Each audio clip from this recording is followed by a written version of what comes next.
Listen-only mode.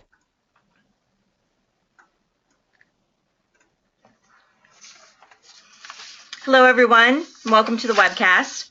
My name is Christine Dursey Davis. I'm the Executive Director of the Ohio Chapter of APA and Vice Chair of the New Urbanism Division, and I'll be the moderator for today's webcast. Today is, it's Wednesday, July 29th, and we will hear the presentation, The Athens, Ohio Experiment, Extracting and Implementing Local Design Essence to Increase Economic Competitiveness. For technical help during today's webcast, type your questions in the chat box found in the webcast toolbar to the right of your screen, or call the 1-800 number shown. For content questions related to the presentation, type those in the questions box, also located in the webinar toolbar to the right of your screen, and we will answer those at the end of the presentation during the Q&A.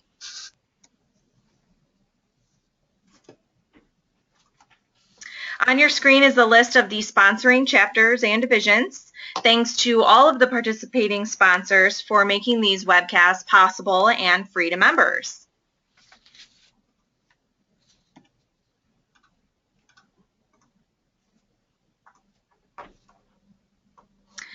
Today's webcast is sponsored by the Economic Development Division. To learn more about divisions, visit planning.org/divisions, and to learn more about chapters, planning.org/chapters.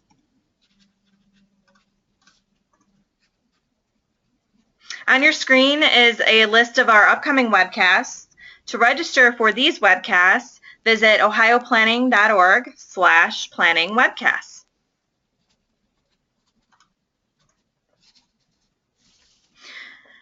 To log your CM credits for attending today's webcast, visit planning.org, go to your dashboard and select activities by provider. Again, today's provider is the Economic Development Division, and then you can select today's title.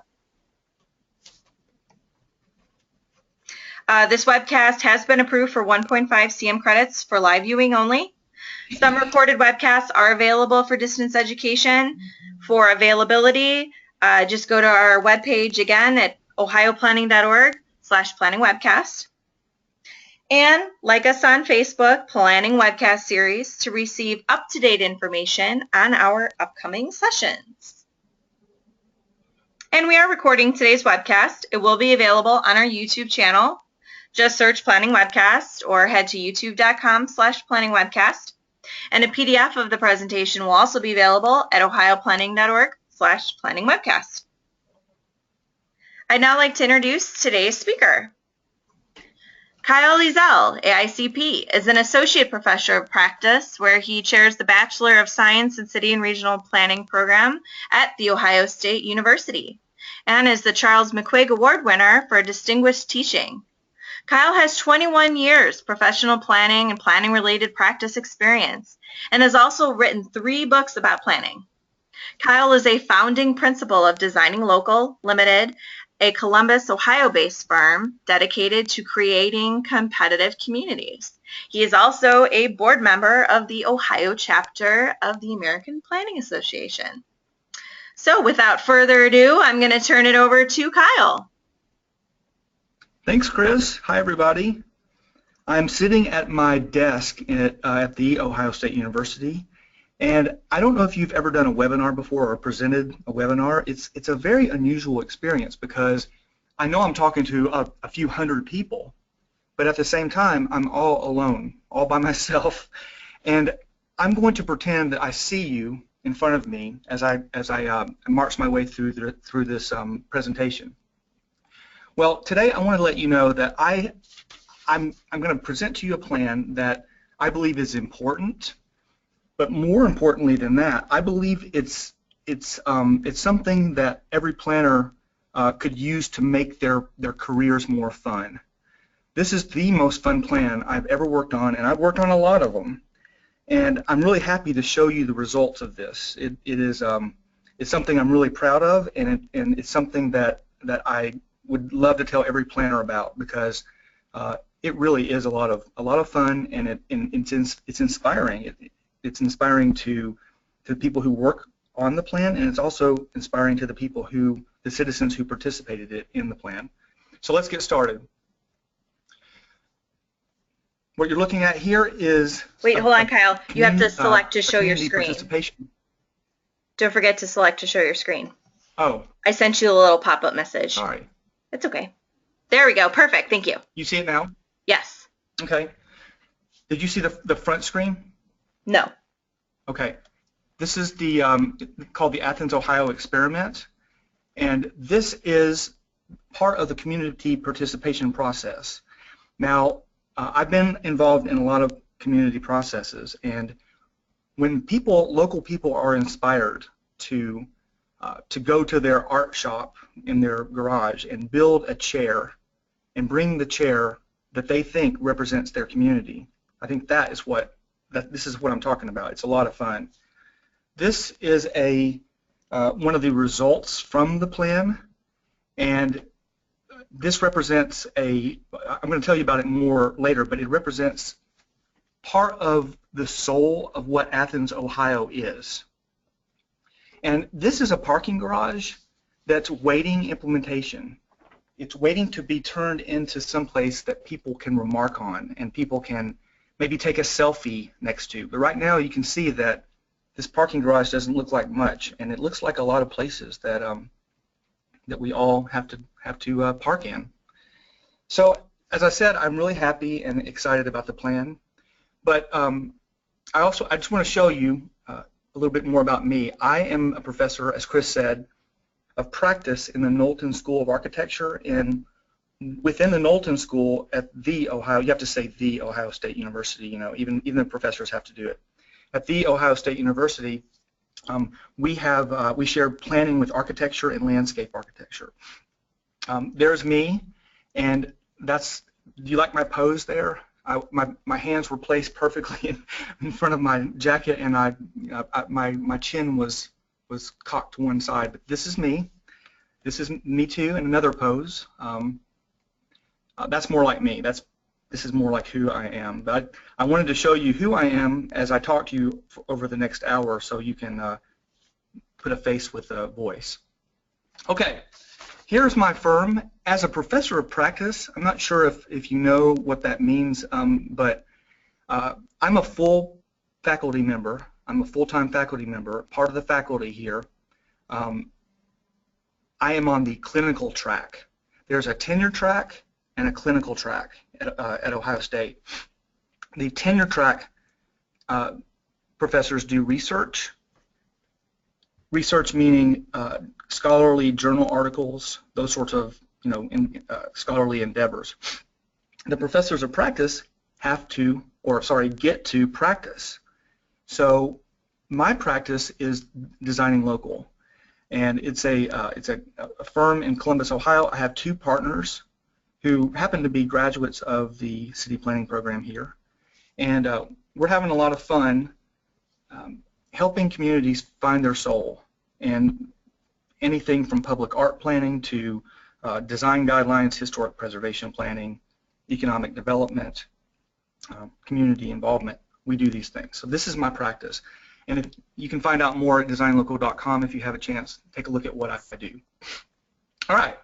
So one of the things that I wanted to start with, I wanted to start with why. A lot of times when you hear about plans, the why part is not there. The why part is the most important part. And for me, the why of this Athens, Ohio experiment goes back 20 some odd years. I've been thinking about this topic for so long, and it consumes me. I think about it so much. And I know as planners, we're all drawn to different types of planning. Some people are transportation planners, some people are urban design planners, housing focused planners, community, social equity, all kinds of things. We are automatically drawn to different aspects of planning, and I think that's what makes planning great. But I am drawn to the idea that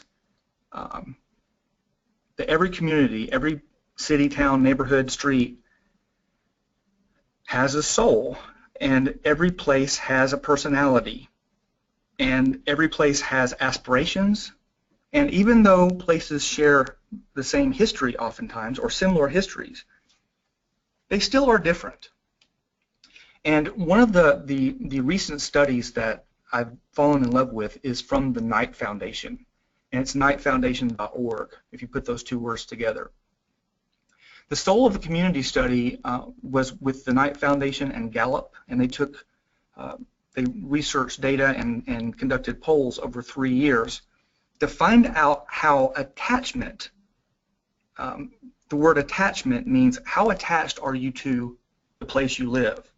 Now, for those of you out there listening today, there are very varying degrees of attachment to the place that you live in. Some of you may not be attached, don't really have, you like it, but maybe you're not in love with the place. You could take it or leave it. Other people listening love their place, and they would defend it, and they talk about it, and they almost become marketers for their place and advertise their place over social media and in conversation. Well, the Knight Foundation did a study that said the more attached you are to your community, the stronger the economy, and they proved that. And if you think about it and just baseline it, it's very obvious that this has to be true. Because if you don't really care about your community and you're not really attached to it, well, you don't really want to spend money there. You don't care if people come to visit it or not. You don't care if you move from there. So this is a really fantastic study that came out, I think, just a few months ago. Actually, it's really, really good. Another study that I've been drawn to is this. I think this is 2012. It's a free book from the World Bank on their website, and it's called The Economics of Uniqueness, and it's a lot the same as the Knight Foundation, except it focuses more on cultural heritage and urban cores around the world, and it demonstrates how these urban cores and historic areas are unique to the new areas that seem to be the same, and how preserving these areas and exploiting them in ways that make people want to be there can really help the economy in local places. So I like this study a lot. If you're as old as me, and even if you're not, you probably know this book called The Geography of Nowhere. The subtitle is The Rise and Decline of America's Man-Made Landscape, and James Howard Kunstler he's a famous guy. He blogs still today, and I'm not sure if he really is he sticking to this topic or not. But back in the early '90s, when I was in grad school, I just loved this book. It was written by Kunstler, who was a Rolling Stone editor at the time, or journal. I think he was a journalist. I'm not sure, editor or journalist, one or the other, but affiliated with Rolling Stone. And he wrote this book, flowery book with very descriptive adjectives and provocative prose that kind of mocked the new landscape that he called cartoon landscapes. It didn't matter where you were. You could live in any town, and then you could move to any other town. It's the same thing.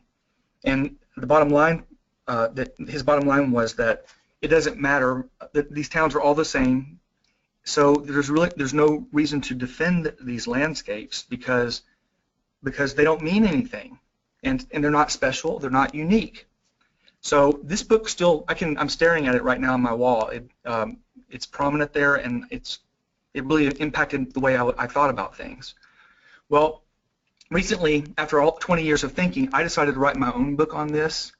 And I'm not hawking the book. You don't have to buy it. I just want to tell you what I did, because I really do think about this all the time. I wrote 1,300 pages in a book about really it's about copying ideas, and I think that one of the problems with geographies of nowhere is because we're sharing too much of the exact same ideas and putting those ideas on the ground. And then that makes every place look and feel the same, and it makes places indefensible as well.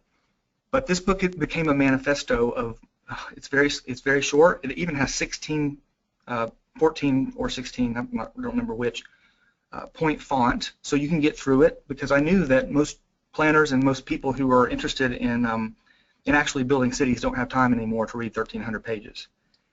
So that book, Designing Local, Revealing Our Truest Communities, it's kind of a compilation of all the things I've been thinking about over 20 years.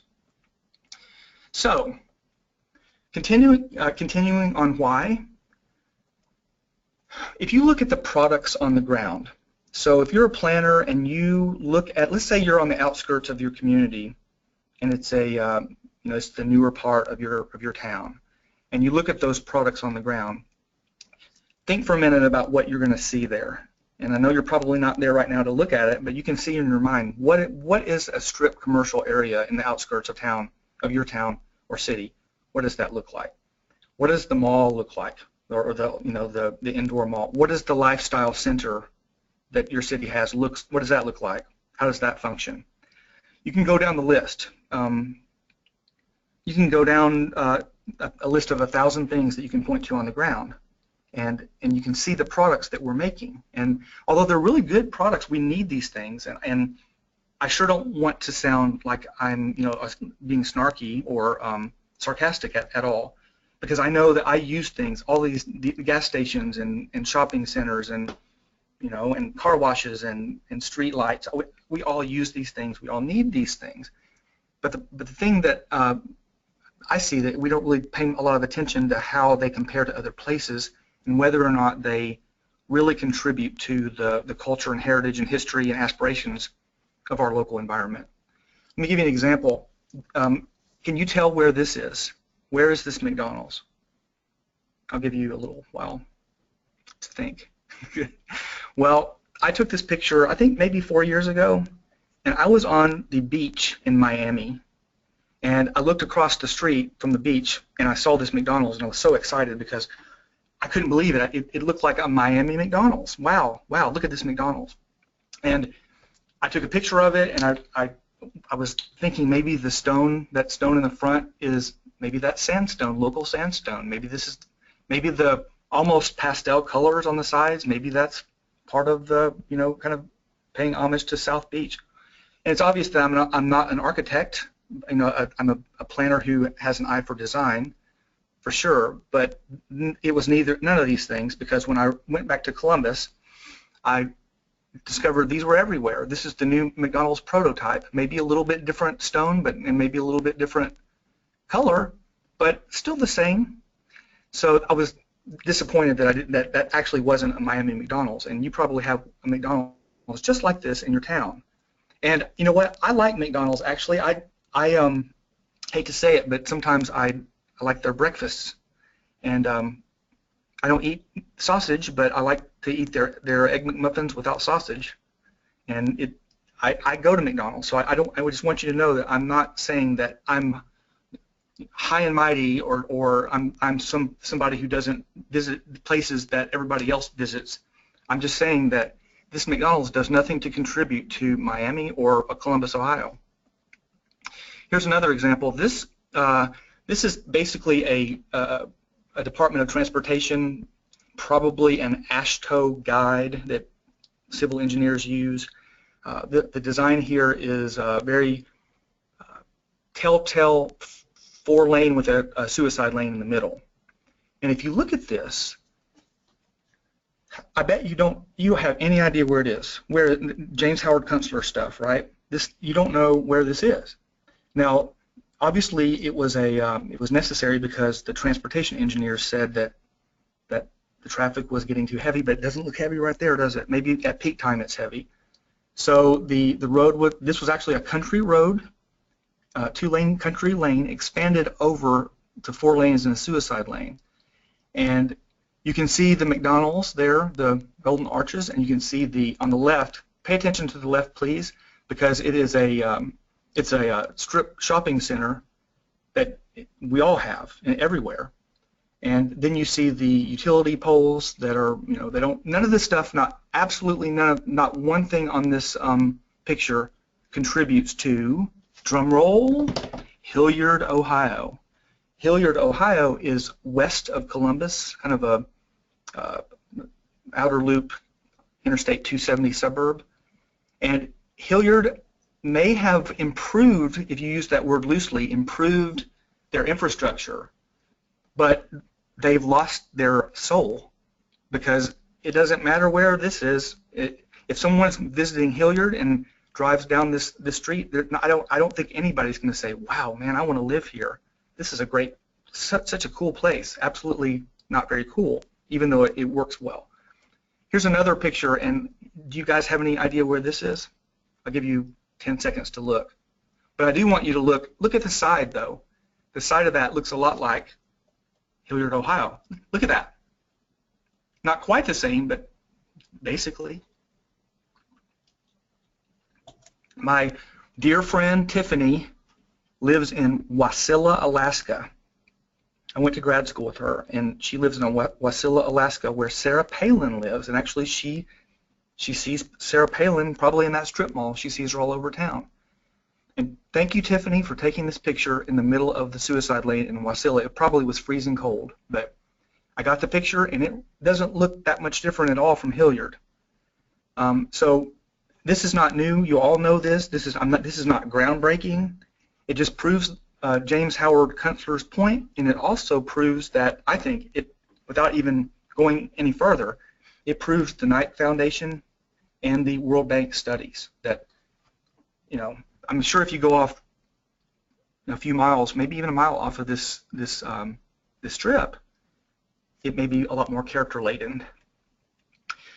More products, and remember, I'm showing you why here. Products. This is a landscape architecture catalog bought bicycle rack, and I don't know why, but the other day I got a catalog, a landscape architecture catalog full of infrastructure to buy, and I wish I'd taken a picture of it, but it was thrown away. One of the pages said, not what you're looking at, but one of the pages said, "This bike rack is the most popular bike rack in the United States," and then it wasn't very expensive. But you imagine the people who in the procurement office who are purchasing these bike racks are buying them all from that catalog and basically homogenizing bike racks everywhere. It's a missed opportunity, and it does nothing to contribute to the local area at all. And here's another example. I went out and did a little study of street lamps in Columbus. And although the street lamps are really interesting, I think they're interesting in a way because they're kind of historic in a way. And they're nice, and they do the job. But I don't think any of these street lamps or poles were bought anywhere else besides a catalog. So, and this is a 1980s, ubiquitous 1980s lamppost that you see everywhere still. Here's another example of that. But all of these were bought somewhere. They were without a thought. We need light, so let's buy some lights. I also did another little study here when I was down in Miami, and I'm not going to spend too much time on this, and this is totally obvious still, but it's still the why. It's obvious still today after the Geography of Nowhere 20 years ago was written, and then before that, Walgreens. This Walgreens, I don't know what town it was in the Miami metro, but same landscaping, same terracotta roof. Terracotta roof wouldn't be found in in Nebraska, but all over Florida, this is the Walgreens. All right, so you see the deal. And since this is sponsored by the Economic Development Division, and I thank you very much for doing that. And you might be wondering, how in the world is this economic development? Well, let me give you some examples of why economic development. If you are in economic development or planning, or if you're an elected official or you're a leader of the community, you need an industrial park, or there's an idea for an industrial park.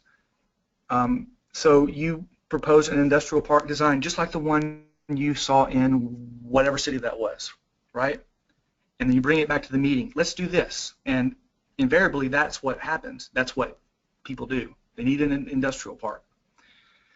Same thing, we need an artist program to lure artists. Well, let's go to Paducah, Kentucky.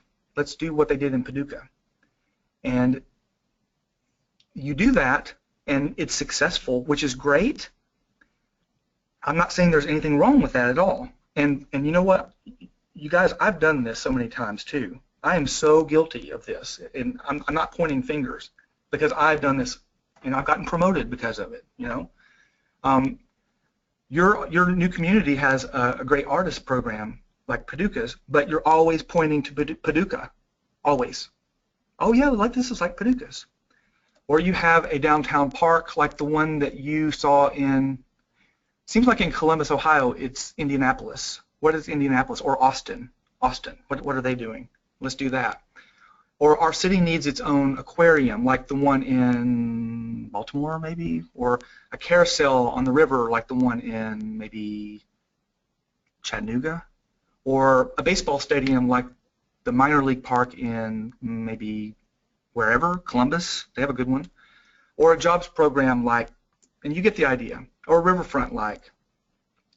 So what this boils down to, and the why, I think, the reason why is because so many places have checklists. We need our whatever, and then we find that whatever somewhere, and we bring it back, and we change the design maybe a bit, but it's still it's check. And the next whatever, you check that too, and then you keep checking, and eventually homogeneity continues to rear its ugly head. And the arguments are immense against what I'm saying. I completely get it because, like I said, we need all these things. Cities need a baseball stadium that's functional and it works and it's absolutely, it makes sense to do this. I understand, but this is the reason why I think that every place looks the same, and there are it's hard to defend places. And there's me holding this sign up, and this is a little bit this is kind of ridiculous, but it's funny to me. And like I said, I am the copier of copiers. I have copied so many times in my life, but that's the game we all have to play. And I'm wondering if there's a game we can stop playing. Can we stop playing it to the benefit of our community? Because if communities don't, if they have special things, if you consider everything on the ground and most of the things on the ground that we put there have something to do with the, like I say, the history, aspirations, the culture, the desires, the lore and the stories, I think that automatically makes someplace more exciting. It makes entrepreneurs want to have an address there, or maybe a college student want to go to school there, or maybe someone want to take a day trip there. It just makes sense that this is economic development. I'm not going to I'm not going to switch over to professor here, but I've got to show you this. This innovation diffusion idea. This is not mine. Many people have studied this a long time ago, but the first adopters of an idea, a planning idea, let's say the star there is the very first city that had the idea. And what city in the United States always seems to have that first idea? Since I've been around, we've been pointing to this city that always seems to have the first idea. And I'm not going to tell you what it is. You know what it is. But let's say that city came up with blue bike lanes. They want to paint the bike lanes blue. It's a great idea. Like we want to make people separate the bike lanes for safety. But then other people say, oh, we want our blue bike lanes too. So these are the first adopter cities. And eventually, over time, you get the early majority, and then half the population has these blue bike lanes eventually, or marching that way. And then as time continues on, and maybe it could, in this case, still today, it could be decades, right? Then you have the late majority, and then you have the laggards. And this line here represents market share or saturation. So by the time the laggards get their blue bike lane, then everybody has a blue bike lane. But of course, that city, that star city, has had many other ideas, and that process starts again. So if you're on the back edge of all this copying, then you are, I bet you've gone to it, if you live in one city that's on the left side of this this curve, then you might go to another city on the right side and say, oh yeah, we did that 7 years ago. You know, what's your deal? Yeah, oh yeah, we did that 7 years ago. Why haven't you gotten yours yet, right? So we're all doing the same things, but it's just taking a lot of time to get there. And there's ideas in that book I wrote, that, Designing Local, urban renewal spread across the country, right? We're all doing the same thing. Building malls, we're all doing the same thing. It doesn't matter, we're doing 1,000 of different things at the same time, but at different times, if that makes sense.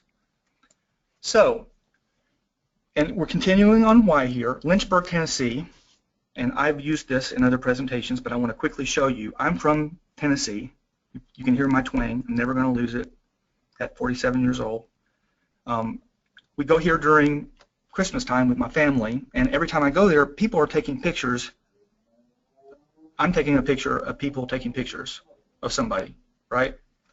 Because there's interesting things there. And it may be a little bit over brandy, right? Not over, I mean over whiskey, not over, well, you know what I mean. It may be over branded a little bit, but at least people are coming here because it's different. You know, it's Tennessee whiskey. And they go to the square, and they even have their own brown wooden signs that feel more rustic than the regular signs. And people you hear people from all over the world. They're talking in different languages, and this is a missing tooth in Lynchburg. You know what I mean? It was on the square. The historic building was torn down, and then this facade was put there in whiskey barrels. And that's kind of cool. It's something to take a picture of. And they do a great job of adaptive reuse with this old a gas station into a welcome center. But the problem, though, is that every time I go to Lynchburg every year, it's becoming, just off the square, it's becoming very homogeneous. You have the same stuff, and you have the same stuff, and same stuff, and it's encroaching on the square. And what's to keep the square from doing the same stuff? There's really nothing. So that's the thing. So with all of these reasons why, the biggest reason why is professional inspiration, because I think that as a professor of planning and as a planner myself, we are in an inspired presentation, and sometimes it doesn't feel like that, I know, but we are. What I want to do, what I think that would be so fantastic to do, is to inspire planners to craft their plan. In a building full of planner types and architectural design types, I talked to architects who've graduated and say, you know, all I do is draw boxes.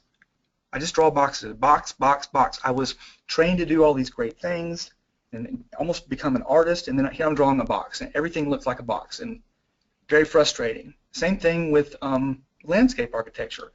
They're drawing circles.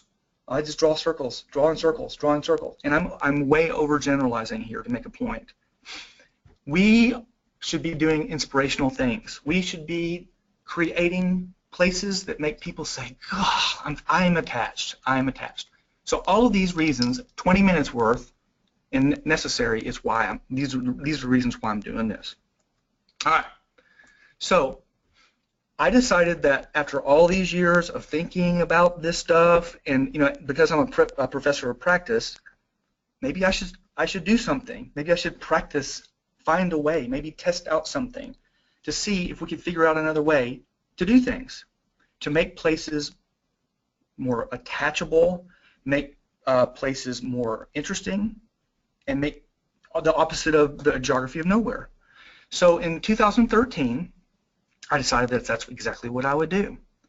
But I'm in Columbus, Ohio, and Ohio has awesome communities. I don't know if you're from around the country. It really irritates me a lot of times because people think, Ohio. No. Ohio is filled with cities that have bones that only planners can truly appreciate, because American little small town hometowns and cities that are real cities. That's what I like about Ohio. So I had a lot of places to choose from, But at the same time, when you're proposing something new, as you all know this, you're proposing something new. You have to find some place that's going to want to go along with you, especially within a political environment. You know, you could get ridiculed out of town.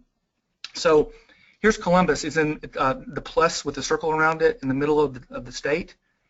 This plus, blue plus on the southeast corner, I don't know if you all know that. Well, you know this is about Athens, Ohio. But that town is very, very, very forward-thinking. It is an amazing place, and I knew it. I got to find out if Athens will want to do something. So, well, here's an example of why Athens is so cool, and this is only one example. So same-sex marriage just passed, right, in 2015. Well, in 2004, when there was the uproar about making same-sex illegal and changing the Constitution to make same-sex illegal, Athens County was the only county in all of Ohio to vote no. And whether or not you're for same-sex marriage doesn't matter. This is one example of a lot of examples of how they think their own way, and they're kind of thinking way beyond and a long time before other people are thinking. So this is just another reason why I wanted to work there.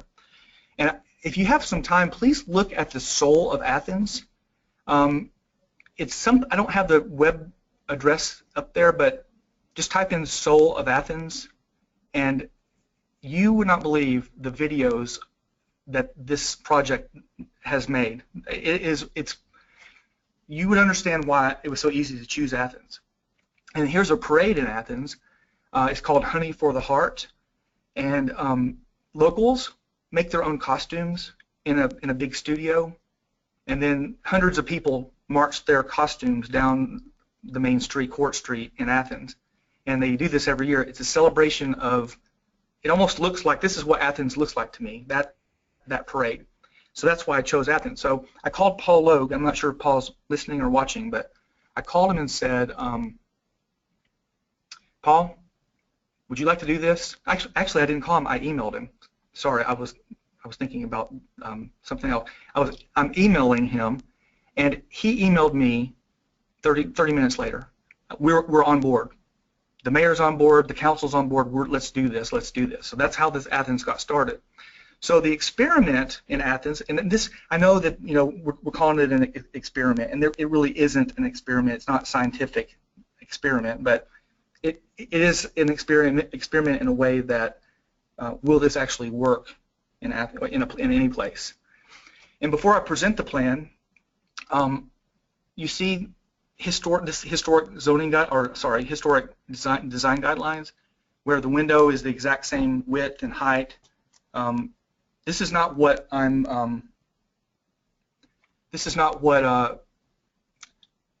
Paul Logue just texted me and said, is that the best picture you could find? I'm sorry, Paul. I should have found a more hip picture of you.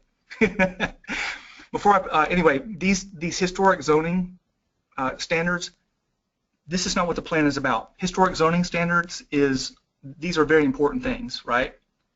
But it's not what we're doing in this plan. We're also not going to place the Sharrow perfectly next to the parking.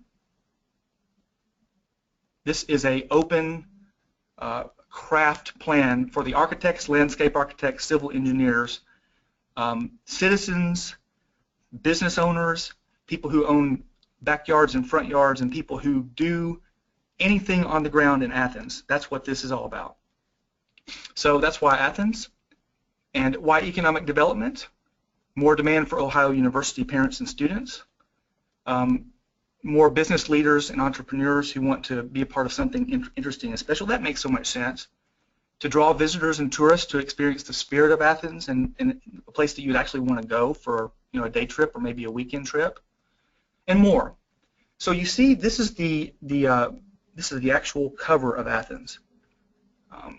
The cover was inspired by the passion flower. I'm going to go back to the cover. You see it back there? That's a passion flower. Passion flowers are made of old plates that come from the local newspaper, and in the Passionwork studio, these old plates are cut up and molded into a passion flower, and the people who work on them are mostly developmentally disabled, but there are some able people who work there too. And it's the official flower of Athens. It's literally the official flower of Athens, this passion flower. So that's why we put it on the front cover. But you can see we went through a very intense public involvement process. We explained to them all the things, all the why parts that you guys just saw. We explained these things to them, and they understood that, and it was easily absorbed by them. So I'm not going to stay on the process here. I want to go to more of the products and implementation. So some of the things we did was establish a social media campaign, all the Instagram and Facebook, Twitter, ask people to send pictures or even essays over email or even snail mail for what Athens is, and not what they think it should be, but what it is. And there were hundreds of responses to this. So what you're seeing here is, on the top is an ad hoc committee that they distilled all this information into the Essence of Athens. And on the bottom left, that's me in one of the community meetings.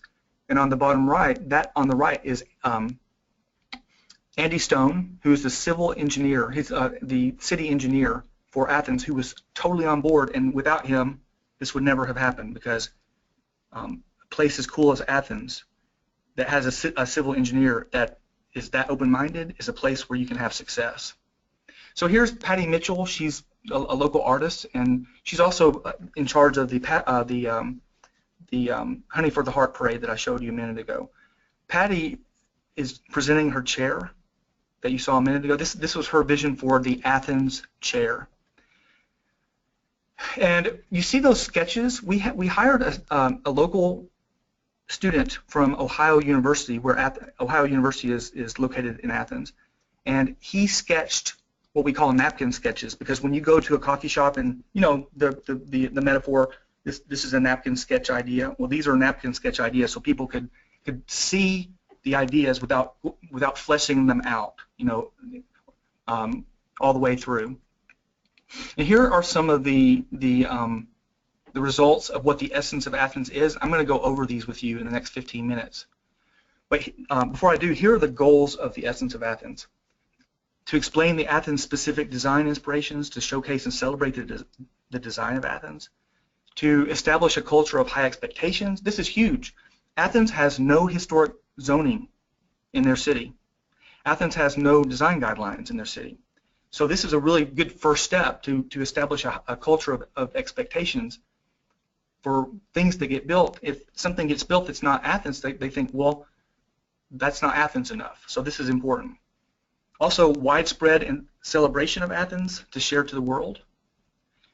And the steps for the people who the plan is for. The plan is for architects, developers, anybody who wants to put something on the ground gets a plan, right? So the people, let's say it's an architect. An architect that's building a new house or a new development, or a civil engineer that's building a new, let's say, a sidewalk. They understand the meaning and intent of Athens. They glean design ideas, showcase and celebrate the design of Athens, and make sure to reinforce the culture. So that's why this is so cool, and that's why this is so inspirational, I think, because architects don't have to draw a box now. They can draw something that Athens people can really get inspired by. All right, so here's the plan itself. The first part is called Showcase and Celebrate.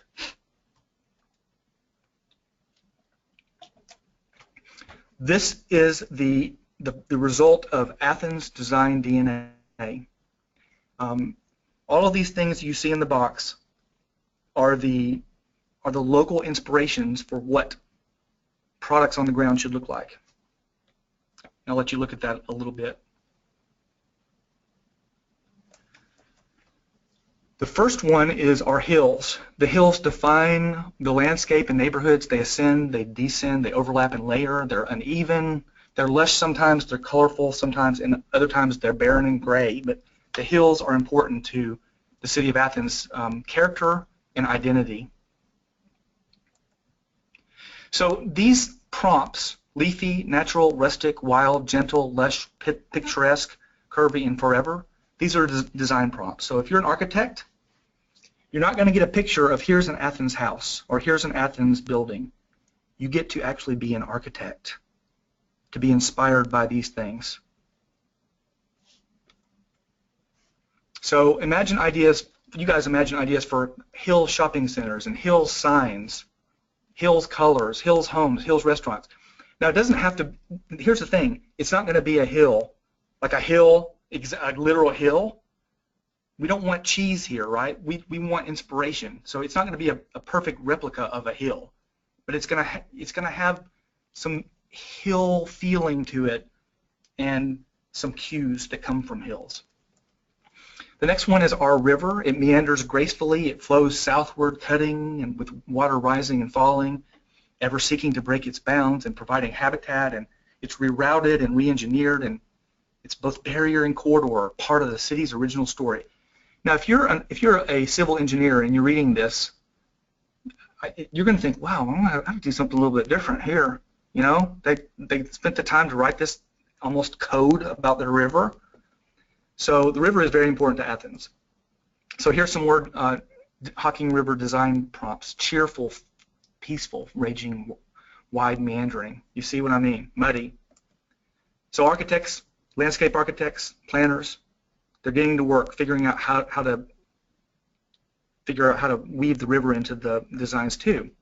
So if taking the hills and the river, how would you redesign this house to Athens? Well, the Essence of Athens says, really, it's none of our business to tell you that. We want you to come and show us your interpretation of Athens. That's fun. That's almost assured that Athens becomes, well, I guess it could become on the world map because nobody else is really starting to do this. Our nature, we're continuing on DNA of Athens as determined by the city of the community of Athens. The nature is lush, it's diverse, it's seasonally variable, it's delicious. It's got pawpaws on the pawpaw tree. So all of these things are design prompts. You see how this works, right?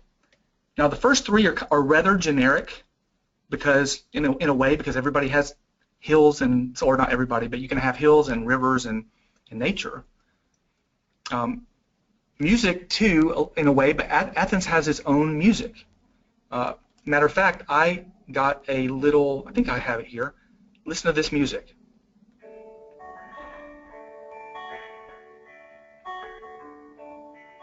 Adeline, my twin sister, this land eluded the glaciers long ago. These foothills were defended by the stars.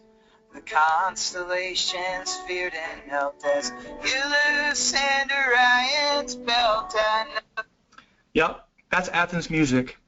That's called Southeast Engine, the band Southeast Engine, and it's locally known in Athens. So how does the music inspire the development? That's a kind of interesting thing to consider. How does music inspire this ordinary sidewalk to make it Athens? Brick and stone. They have a lot of brick. They have a lot of stone. I'm not going to concentrate too much on that. It's very self-explanatory. Youthful outlook. This is cool because Athens is really young. So how do you make a development youthful? Enthusiastic, boisterous, testing boundaries. Imagine, as a planner, saying this in a planning commission meeting.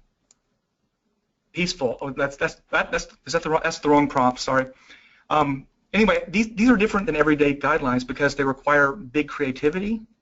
They're fun because it was inspired by the community, and exclusively Athens results will emerge from this process as it continues. They also have little bigness. Little bigness is interesting because Athens has a symphony at Ohio University, and it has a lot of nightlife and a lot of wonderful restaurants, So it feels a lot bigger, even though it's a town of 23,000 people, and about 18 or 20,000 people of those people in that 23,000 are college students, and only 3,000 or so, 3,500 or so, are townies. So it's a lot bigger place than it seems. So here are some of the things that little bigness design prompts would inspire people who build Athens. They also have an inventive spirit that shows in the originality and the artistic creative integrity. So make your whatever you're building deviseful and risky and better. They also have accepting attitudes. They're very proud about this. They welcome diverse opinions and lifestyles, building on their strengths. So your development or your infrastructure needs to have these accepting attitudes design prompts there. Now, before I go to the yards, though, all of these design elements that I just described, they could be mixed and matched. So you could throw in some nature and some youthful attitude and some river and some little bigness, or you can mix them all together and be creative. Be creative and make Athens. Athens yards, people who own their yards, make them expressive, natural, and spontaneous. Athens home, just don't be too loose. No specific style, but they like vibrant colors there. Athens development, they want to do stuff that matters, not stuff that doesn't, that homogenizes. Part 2, reinforcing Athens. I want to go through this pretty quickly because there's a lot here, but the cool thing about Athens and about what any city should do is take the lead. Paul Logue, the city planner, and the mayor and the council suggested that, you know what, we shouldn't wait for the developers to come and just build our plan. We should show them what we want. So world famous Court Street is an example.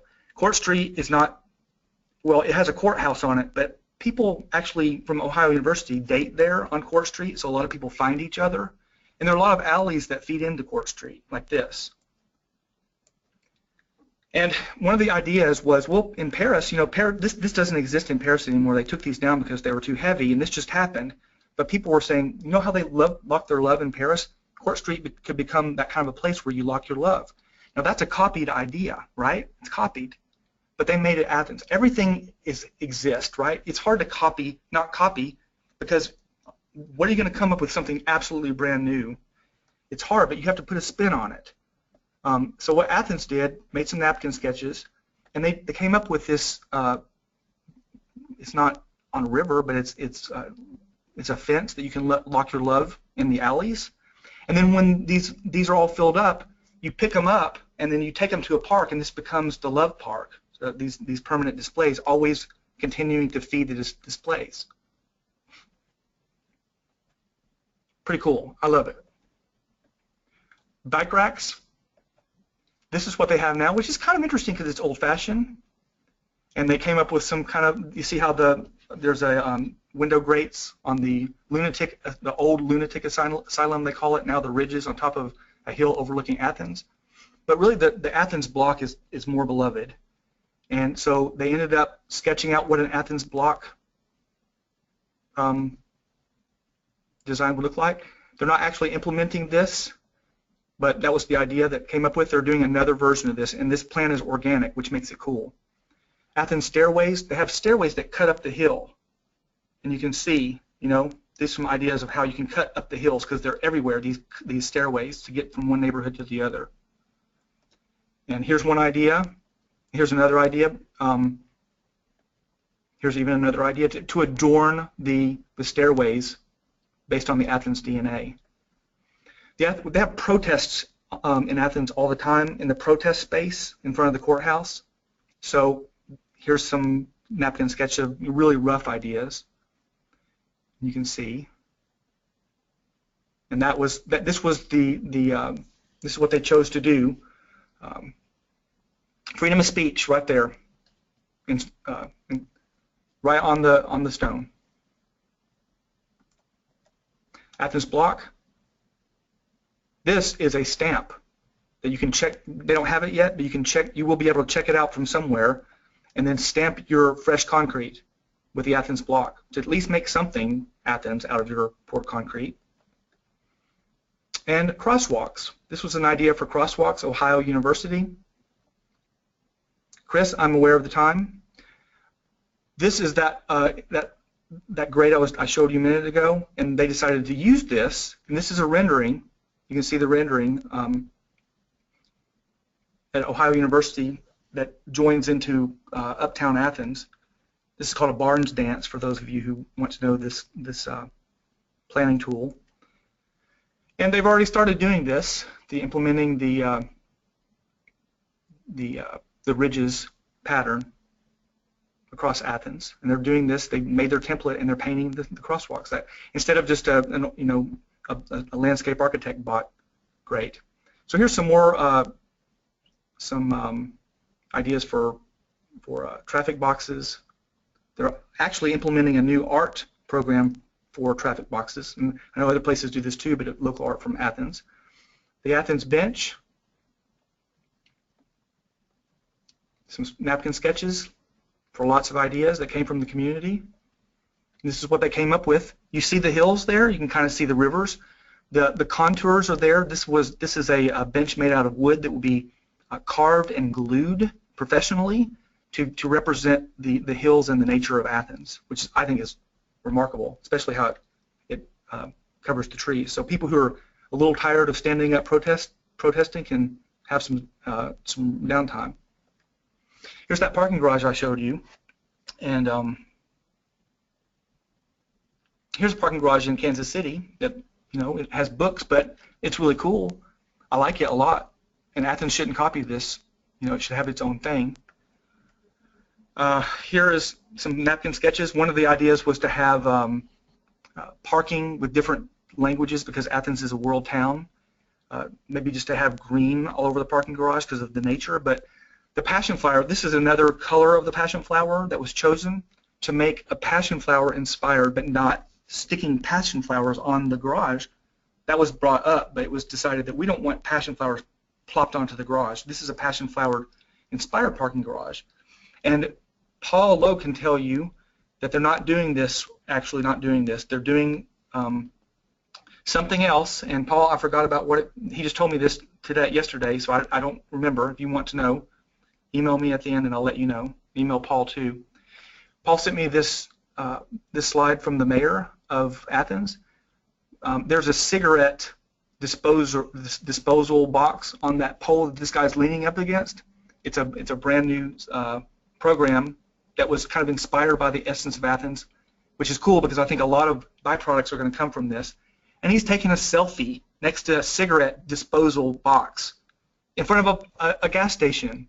This is success of Athens. This is what we want, and it's only beginning there. So sharing with the world, I'll just go over. It's very brief here, just to explain the expectations to the people who build Athens: architects, urban developers, business owners, real estate developers. Explain the expectations to the elected officials and leaders, and they seem to be pretty much very enthusiastic about this.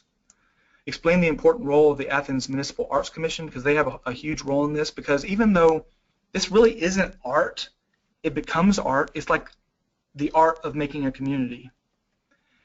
Infrastructure ideas to the capital budget improvements program, which is going on.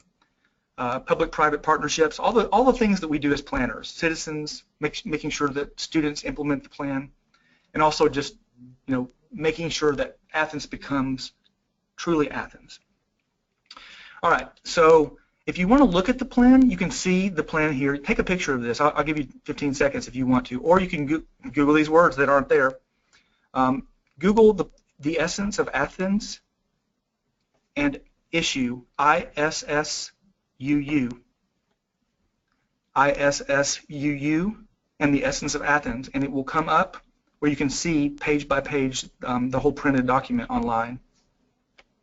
Okay?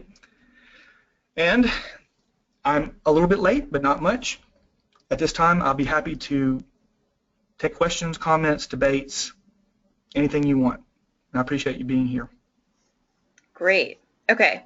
So back at the very beginning, because I have to segue off before questions, when you showed the picture of the McDonald's in Miami and then you went home and you were a little sad because you realized that all of these McDonald's, it was sort of the new prototype, it immediately made me think of something, and I'm going to share my screen back, and I owe you a beer if you can tell me where this McDonald's is, because I found it in all of my I ran through all my pictures. Hold on, let me pull my thing up here. So if I'll give you a beer if you can tell me where this is at. Santa Fe. Nope. Someplace like that? It's in Sedona. Oh, yeah. In Arizona. Okay, and so what's so crazy about this place is, so if any of you are going to Phoenix for APA's conference in 2016, take a segue over to Sedona and, I don't know, get your juju on with some rocks, and then hop over to this McDonald's, because it's the only McDonald's in the United States that does not have yellow arches. And it's this turquoise deal because the city of Sedona is, you know, they just wouldn't allow it. And it's just part of their, you know, it's just part of their code that this is the way that it's going to be. And McDonald's wanted to be in there so bad that they said, okay, we're going to do this. And what the phenomenon is that there's not a day that goes by that people aren't taking selfies in front of the sign saying, I am at the Sedona McDonald's with the golden arches that are turquoise. So again, it's just part of this whole, what makes Sedona Sedona. I mean, obviously Sedona is a little special in that there's a lot of things that make Sedona Sedona. But when you were talking about that whole McDonald's thing, I was like, I've got a McDonald's for you. Well, you know, I want to clarify something. Thank you for bringing that up. It really helps, because there are lots of cities. They're not lots, but there are many cities out there that are trying. They are really trying. I've seen locally in Dublin, Ohio. There's something up there, McDonald's near the Total Mall that looks like Dublin. It really does. And I've seen them, and there are some communities that, and Santa Fe is one of them, that are really in tune to this, but you know, so many aren't. And I think that it's important for me to recognize that you know, some places really have their game going on for sure. And I just gave you the presentation back, so click to show your screen just so people can see your screen again, if you don't mind. I did. Perfect. Okay, great. Okay, yes, we can see it. Wonderful. Hudson, Ohio McDonald's is also unique, apparently. Actually, yeah, it was just around there a couple days ago. Okay, so let's get into some questions here. All right, this is first question. Let's see here. I'm wondering how you balance the don't copy with not reinventing the wheel. Innovation is great, but comes with a higher cost typically. Or do you have other data to show it isn't more expensive? This was sort of back towards the beginning of your presentation when you were when you first brought up the whole don't copy. Yeah, I think that that's a great question. I think that it probably is, in some cases, will be more expensive. In some cases it won't. For instance, the example with the crosswalks in Athens, that was done. I think Paul told me that they did that for $1,000, and it wasn't any more expensive than buying a template in the landscape catalog, because you see these painted crosswalks, you know, almost everywhere, that come from, you know, a palette of crosswalks. So in that way, it's not necessarily more expensive. If you're in architecture and you can draw from a big pile of, you know, whatever chain store or whatever, you know, previously designed building that you have in your portfolio, and then you're asked to do something different. Yes, it's going to be more expensive, absolutely. However, I think that these studies that I brought up, they've pretty much proven that if you spend a little bit of money and you expect a little bit more than just the standard everything, then you will reap the benefits in many ways economically down the road. I think the argument is it's always expense. You know, it's right now we're waiting for a new infrastructure in this country, crumbling infrastructure that looks like it sure doesn't look like America. And it's all about money, even for basic things like bridges. So yeah, it's an argument that you have to prepare yourself to have. What I'm hoping, though, is that with more places that are open enough to do this, it will become more of an everyday practice instead of a luxury. But listen, I completely understand it. There are a lot of reasons why not to do this, but I think there are more reasons to do it. Okay. Next question. What recommendations do you have for planners to build buy-in from our political leaders and developers? My locality would likely see this as burdensome, touchy-feely, not at all worthwhile. We just need to build schools, roads, etc. Very standard, uninspired thinking here. What are your suggestions? Other than to bring them a copy of that Athens musical group that you played us an excerpt of. Yeah, that's tough. That's the very reason I started where I knew it would be successful. So the answer to that question is that if you remember the innovation diffusion charts where you have the first adopters and the laggards, I think that it sounds like this person is in a laggard community. And that's kind of human nature, that you have to wait and see if something works or if it doesn't.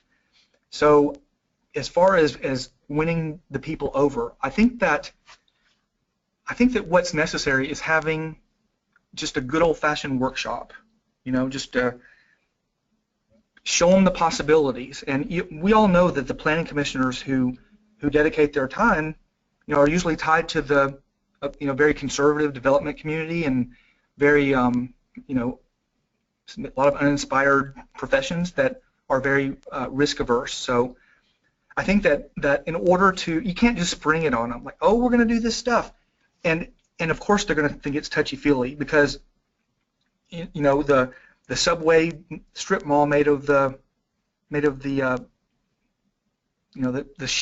sheets of steel that costs almost nothing and it contributes nothing, but we have a subway now. So there is no easy answer to this, but I think that what you can do is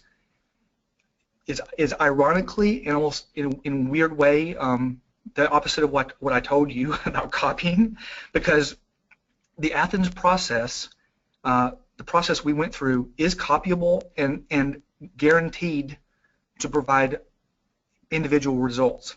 And one of the things I want to add, if you would let me, Chris. Some people, because this is the first plan like this, it may not be the first plan of its kind, but it's the first plan that people have seen like this. A lot of people, they mistake the plan or the Athens aesthetic for the product. Oh, we're not that colorful in our community. Well, a lot of communities are very buttoned up. They're very they're tied to the historic preservation. They're not nearly as open-minded, and maybe that's the culture. That's the culture of that community. But that community doesn't have to look like Wasilla and Hilliard Suicide Lane. It doesn't.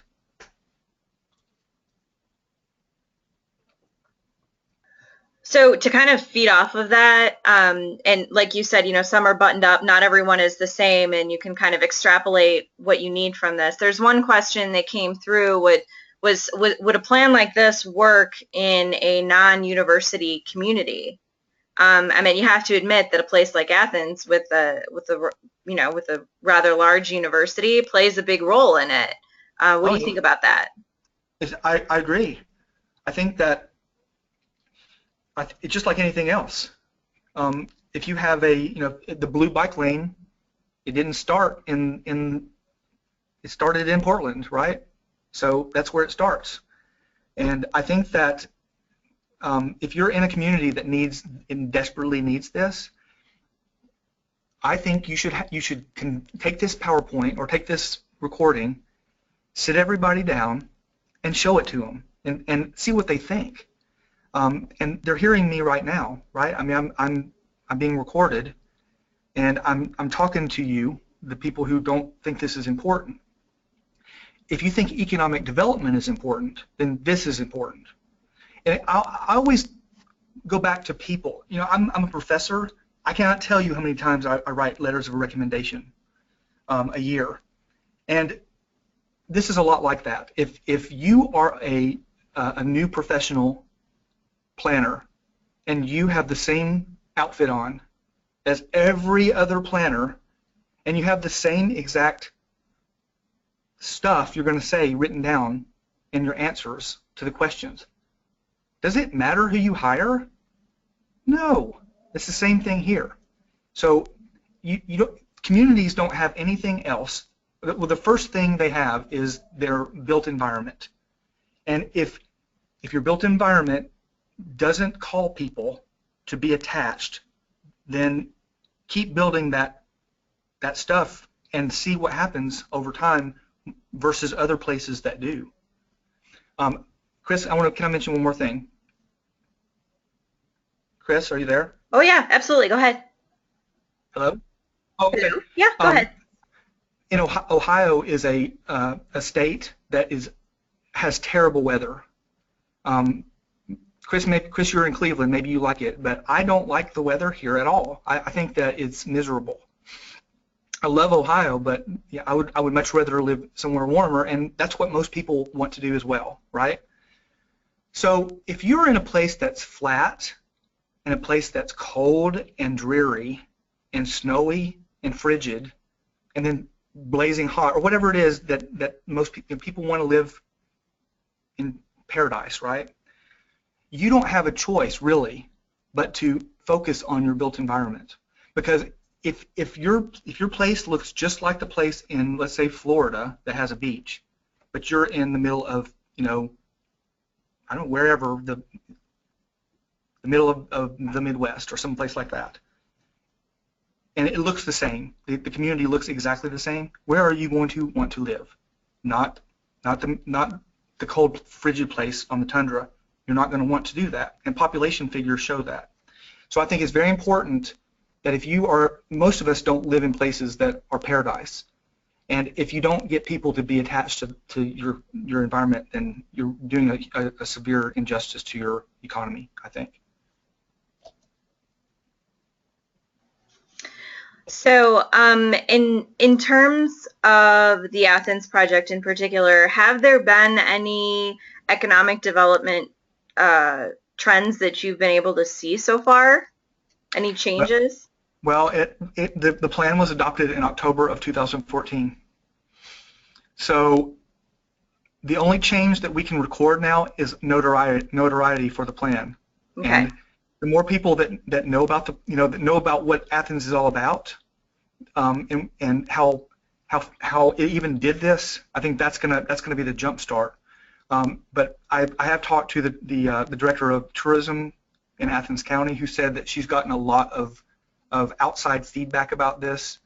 The numbers of new tourists, college enrollment, all that sort of stuff that we can quantify won't come until at least a year. So we'll see how it goes. Okay. Next question. How can you write planning design guidelines that require creativity without restricting it? But if you don't have guidelines, how can developers be encouraged to go beyond just the usual stuff? Okay, that's the question, and that is what I'm studying now, and I will be presenting at the Cleveland Planning and Zoning workshop in November on exactly the same subject, because this is the thing. Athens is a small town, and it has one city planner, and even though it had a if you visited there, any time before this, you would say, wow, this is a really neat place, because oftentimes the landscapes match the culture that lives there. They have a strong, cool, unusual culture that kind of makes sure that the landscape stays pretty much, most of the landscape stays pretty much interesting, even though there's a strip commercial area on the east side of town that looks like almost every place else. So one of the key reasons that we did this is or that they agreed to do this in Athens is to take baby steps. I think I mentioned this before, that you can't just go into a town. You can, but politically you can't. It's not that smart to go into a town and try to change absolutely everything about their planning and design process, especially when developers are used to a certain way of doing things, and all of a sudden everything is completely changed. So what I anticipate happening now, hold on, Paul is able to meet planners or developers and people who will be building in Athens one-on-one, handing them a book and letting them understand, it's a very small town. You really need to think about doing this, right? So there are currently no mechanisms to make sure that they actually do it. But that's what is next, because establishing expectations for design, then you do need to draw up guidelines that and that's what I'm actually studying and doing right now, that are restrictive in a bubble, not a bubble, restrictive in a way that provides this huge area of creativity and expectations, and doesn't stifle them with here's the window size, and here you should be this tall and this wide.